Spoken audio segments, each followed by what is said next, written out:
Wenn du heute durch München läufst, kannst du dir sicherlich nicht vorstellen, dass 90% der Altstadt durch den Zweiten Weltkrieg in Schutt und Asche gelegt waren.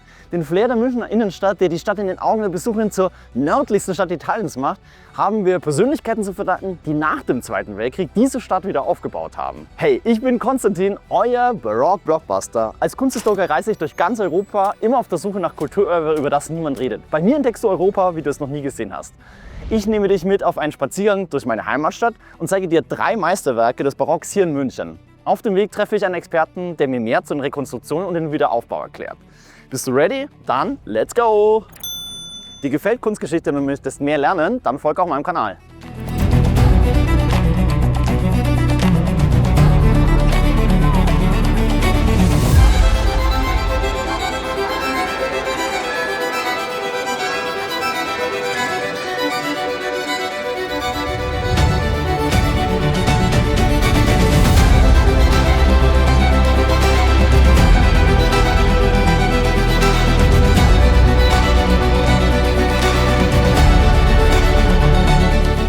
Das ist wahrscheinlich die allerschönste Schaufensterfassade in ganz München. Ich bin hier gerade in der Fußgängerzone, es ist ziemlich viel los und ich stehe vor der Asamkirche. Die Asamkirche ist eins meiner barocken Lieblingsorte und sie ist ganz besonders, denn sie wurde als private Kirche von den Künstlern selber finanziert. Von Egid Quirin Asam, dem Bildhauer, und Cosmas Damian Asam, dem berühmten Maler. Und sie haben ganz ohne Auftraggeber einfach mal ihre ganzen kreativen Ideen hier in diese kleine Kirche reinpacken können. Sie ist nur 22 mal 8 Meter groß. Es ist super eng und klein, aber monumental, ich verspreche es dir.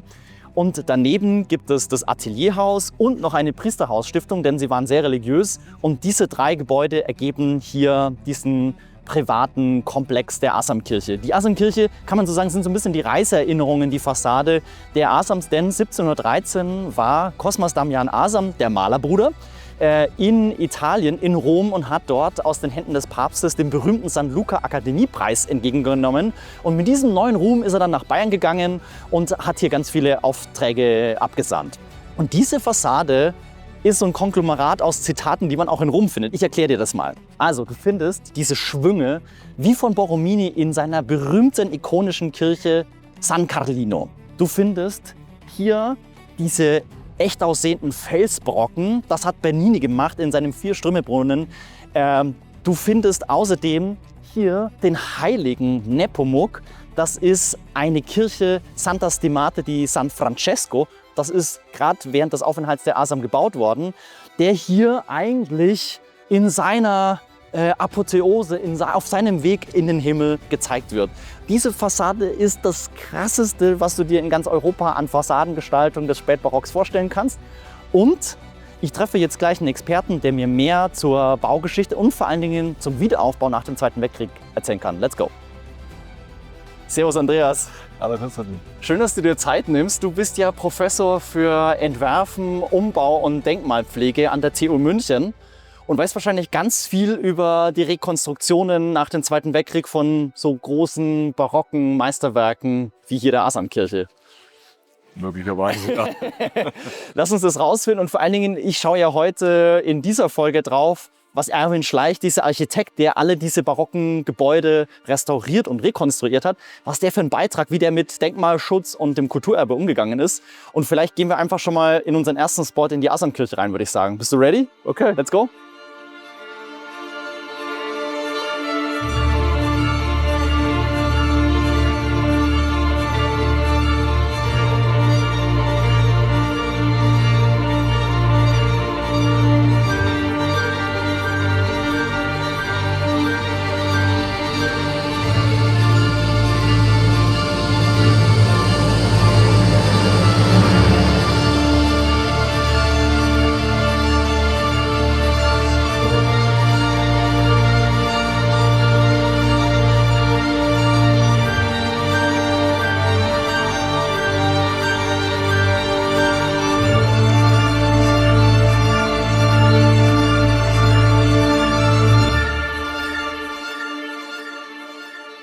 Andreas, wir stehen jetzt hier mitten im Asamschen Hochaltar, aber ich habe gehört, hier gab es ja auch den größten Kriegsschaden, wo Erwin Schleich dann angesetzt hat mit seiner Restaurierung. Was weißt du darüber?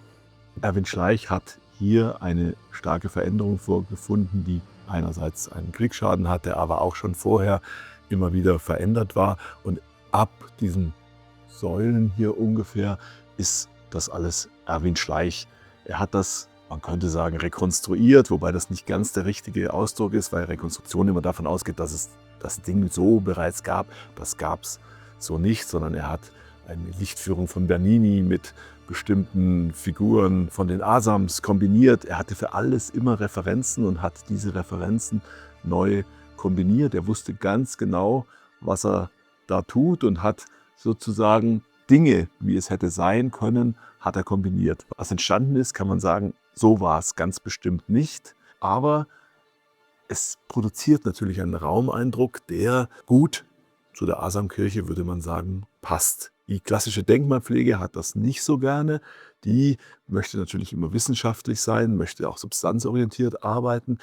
Und Schleich hat an der Stelle eher ein emotionales Feuerwerk geschaffen und hat sich nicht so sehr an diese Regeln halten können, weil es eben keine wissenschaftlich gesicherten Befunde gab, die man so hätte genau wiederherstellen können. Und das finde ich eigentlich so ganz spannend, weil wenn man hier als normaler Besucher reinkommt, man würde ja nie denken, dass das zwei Künstler oder zwei Zeitschichten waren. Hier der Baldachin und dann hier dieses Heiliggeistfenster. Das wirkt ja so homogen eigentlich. Das ist natürlich etwas, was dem Denkmalpfleger eben nicht so gut gefällt, weil der immer möchte, dass das klar ablesbar ist. Da kann ich nur fragen, für wen muss was zu welchem Zeitpunkt ablesbar sein. Natürlich kann man feststellen, dass das hier nicht Asam ist und dass das Schleich ist. Insgesamt war Schleich das Gesamtbild, aber wichtiger als die wissenschaftliche Unterscheidung oder die wissenschaftliche Fuge. Spannend, mit welchem Mut der da an die Restaurierung rangegangen ist. Und ich würde sagen, wir schauen mal einfach zu unserem nächsten Spot. Wunderbar. So, jetzt nach der Asamkirche, das ist ja nicht das Einzige, was Erwin Schleich ja rekonstruiert hat. Jetzt sind wir in der Damenstiftskirche und ich glaube, hier hat er, glaube ich, auch einiges gemacht, oder? Ja, hier das Palais Lerchenfeld oder da vorne gleich das Damenstift.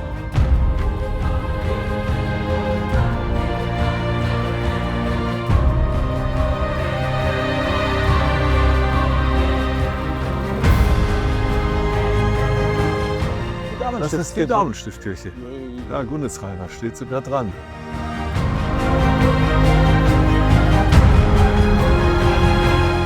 Schön auch mit diesen bisschen Mit diesen ausgedrehten Pilastern, richtig schön.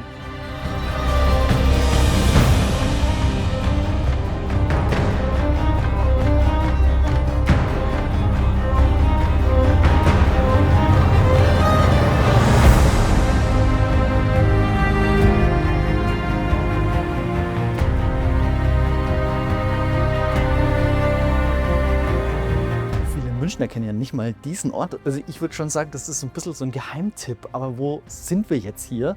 Die Damenstiftskirche St. Anna wurde unter Kurfürst Karl Albert von 1733 bis 35 errichtet und kann eigentlich als Weiterentwicklung von der Viscardi-Kirche in der Pacelli-Straße gelesen werden. Johann Baptist Gunnitzhainer entwickelte auf einer rechteckigen Grundfläche dann ein komplexes Raumgebilde. Das Äußere ist eher schlicht und im Inneren haben dann die Gebrüder Asam so richtig das barocke Feuer gezündet. Der Cosmas Damian Asam hat hier die Hauptgemälde und die seitlichen Gemälde entwickelt und auch die Fresken. Und der Egid Quirin Asam, das war ja der Stuckateur und Bildhauer, war dann für den ganzen Rest zuständig. Und das ist wirklich so ein Gesamtkunstwerk, wo alle Disziplinen Architektur, Lichtführung, Malerei und Skulptur so zusammenkommen. Ja, aber da war dann der Krieg. Und es war relativ zerstört. Und jetzt würde es mich interessieren, Andreas, was hat denn Erwin Schleich hier mit dieser zerbombten Kirche angestellt? Eigentlich sieht man hier alles von Schleich.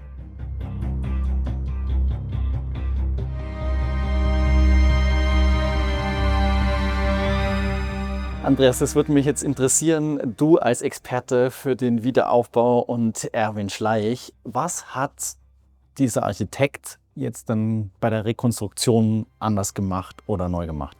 Er hat eigentlich alles neu gemacht. Okay. Das Gebäude war komplett zerstört, die Kapitelle und der Stuck war abgeschlagen, es war grau verputzt. Es war eigentlich ein Rohbau.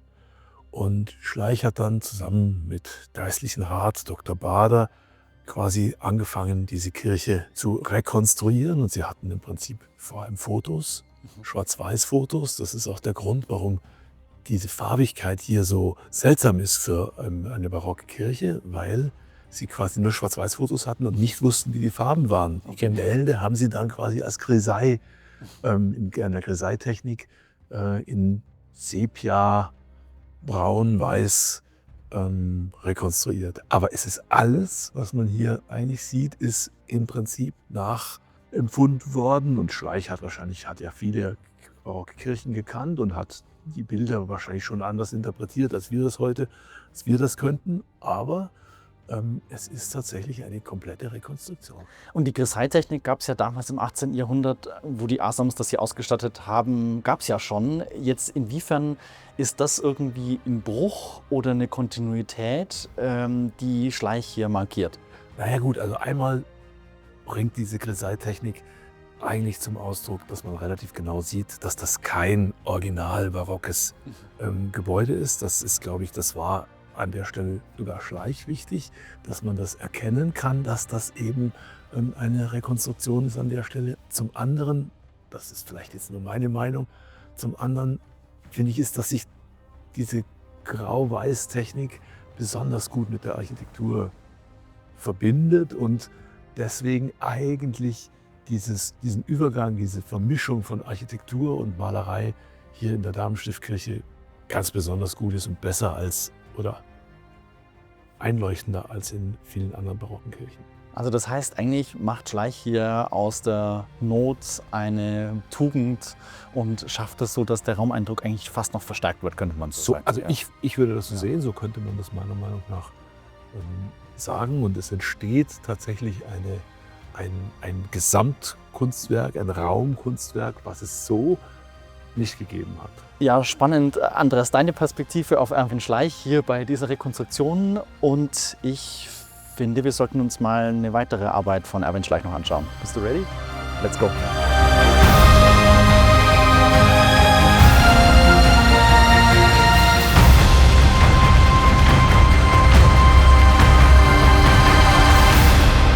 Wow, da liegen ganz schön viele Stuckteile hier, die hier runtergekommen sind. Das ist auch der Grund, warum die Kirche Spenden sammelt, die Damenstiftung, damit man das alles wiederherstellen kann und die Kirche dann wieder öffentlich zugänglich machen kann. Hoffentlich finden Sie viele fleißige Spender, weil es wirklich ein Schmuckstück ist. Ja, das kann man sagen. Wow.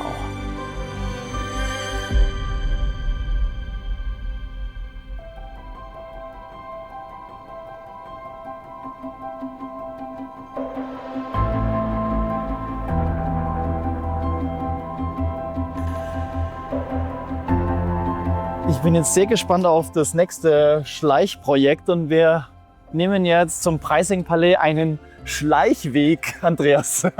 Ja, man kann nicht wirklich Schleichweg sagen, aber es ist Schleichwerbung, weil das ist der Ruffini-Block und der Ruffini-Block ist auch von Schleich wieder aufgebaut worden. Nicht wirklich rekonstruiert in dem Sinne, aber wieder aufgebaut worden. Okay, spannend.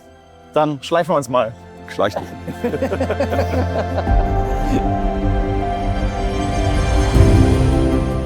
Jetzt sind wir in der Residenzstraße 7, Ecke Viscardi-Gasse und das ist das sogenannte Preysing-Palais, das allererste Rokoko-Palais Münchens. Gebaut wurde es 1723 nach den Plänen des ikonischen Josef Effners. Vielleicht kennt man das Nachbargebäude, das ist die Feldherrnhalle. Innen drinnen im Preysing-Palais gibt es ein ganz tolles Rokoko-Kleinod, eine Prunktreppe mit Stuck von Johann Baptist Zimmermann.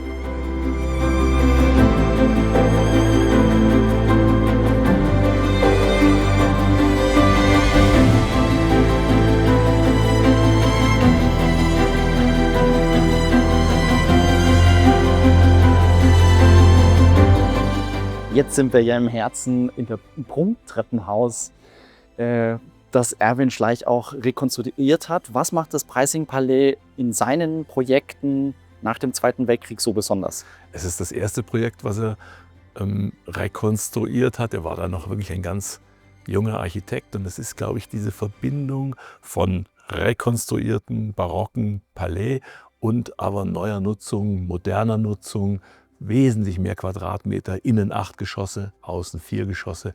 Diese Verknüpfung von Notwendigkeit, von Modernität und dem alten Erscheinungsbild. Es gibt unten die Schaufenster. Das ist schon interessant, weil natürlich ein Barockpalais eigentlich keine Schaufenster hat und Schleich hat so eine Art Vitrinen entworfen, die an sich eigentlich sind, wie wenn Effner, oder man könnte sich vorstellen, dass Effner Vitrinen so entworfen hätte oder Schaufenster so entworfen hätte. Es gibt eine Passage, die durch das Haus hindurchführt, um auch die Ausstellungsfläche und die Schaufensterfläche zu vergrößern, die sozusagen einen öffentlichen Weg durch das Haus öffnet. Und es gibt eine Garage, die unter dem Preysing-Palais liegt, die mit einem Autoaufzug angefahren wird, was eigentlich für die damalige Zeit auch ganz unglaublich selten war. Cool, und es gibt noch einen Innenhof, den schauen wir uns zusammen an. Let's go!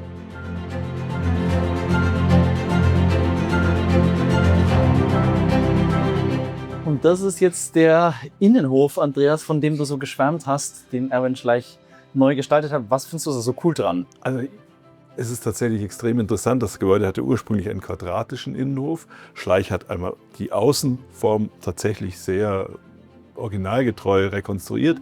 Innen hat das Gebäude aber doppelt so viele Stockwerke wie außen.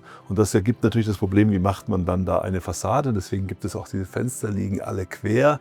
Es gibt dieses ganz leichte Relief dieses Putzrelief und mit diesen Kreuzschussenfenstern und diesen völlig wahnsinnigen Fenstern, die auf dem Drittelpunkt drehen. Cool. Und das Ganze gibt einfach einen, wie ich finde, extrem schönen Hof, der ein bisschen so an diese Münchner Laubenhöfe erinnert. Und ich finde, dass das eine der besten Raumschöpfungen des Wiederaufbau in München ist. Und man sieht hier wunderschön den Turm von der Theatinerkirche. Das ist sozusagen auch noch eine Zugabe. Und der Ausblick ist Hammer.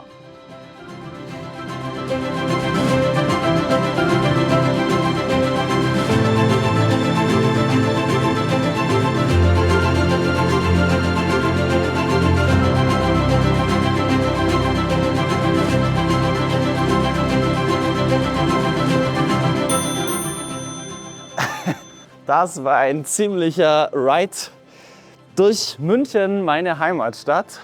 Wegen ihres Flair ist sie auch als die nördlichste Stadt Italiens bekannt und der Charme dieser Stadt mit ihren mediterranen Plätzen, Stadtpalästen und Kirchen ist heute wieder erlebbar, trotz der Zerstörung im Zweiten Weltkrieg. Und das verdanken wir vielen engagierten Persönlichkeiten, wie zum Beispiel Erwin Schleich. Sie haben nämlich den Wiederaufbau mit Feingefühl für die Geschichte und den Ort dieser Stadt vorangetrieben.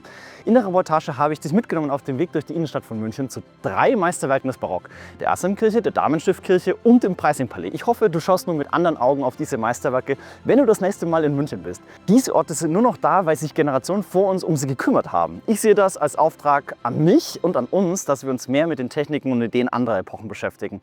Und was mich beeindruckt ist, dass sich Menschen wie Erwin Schleich nicht haben aufhalten lassen. Sie haben die Herausforderung ihrer Zeit, nämlich eine zerstörte Stadt, angenommen und mit Mut und Vision das Beste draus gemacht. Eine monumentale Aufgabe, aber double. Das finde ich richtig stark. Ich sage ciao aus München und bis zum nächsten Mal.